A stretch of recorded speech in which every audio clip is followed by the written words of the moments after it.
La thérapie comportementale et cognitive est une thérapie brève, ambitieuse, dynamique, dense et pragmatique. Cette thérapie va vous permettre de dépasser des symptômes invalidants. C'est une démarche appropriée pour l'enfant, l'adolescent, l'adulte et le senior, qu'ils viennent seuls, parfois en famille ou en couple. La principale dominante de la thérapie comportementale et cognitive, c'est le temps. Le temps tout d'abord lors du premier entretien pour bien comprendre le cadre de la demande et les problématiques énoncées. Le temps de chaque entretien, à peu près 1 heure, de manière à pouvoir aller jusqu'au fond des choses.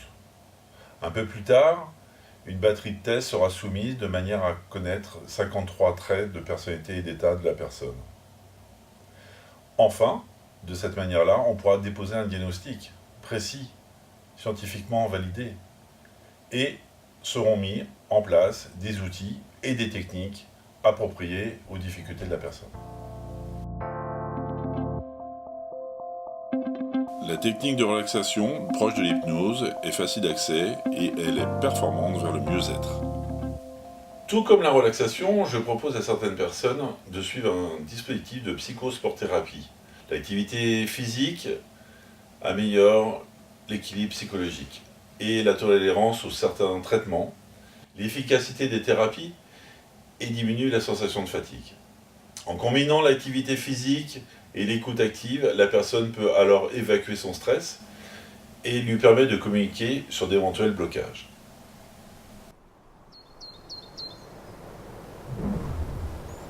Un autre volet de bonne activité prend une place de plus en plus importante. C'est celle d'avoir envie d'aller plus en avant. En effet, nous sommes en perpétuel mouvement. Nos sensations, nos réactions, nos envies, nos projets évoluent en permanence. Le tout doit s'élaborer, se construire, s'affiner, jusqu'à se concrétiser. Nous traversons plusieurs carrefours de vie.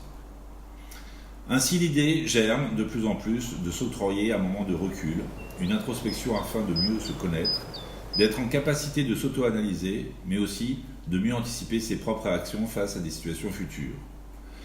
Cette démarche a pour origine l'activité professionnelle, les relations sentimentales, filiales, voire amicales, mais le plus souvent, juste le fait d'être soi vers soi, tourné vers le devenir.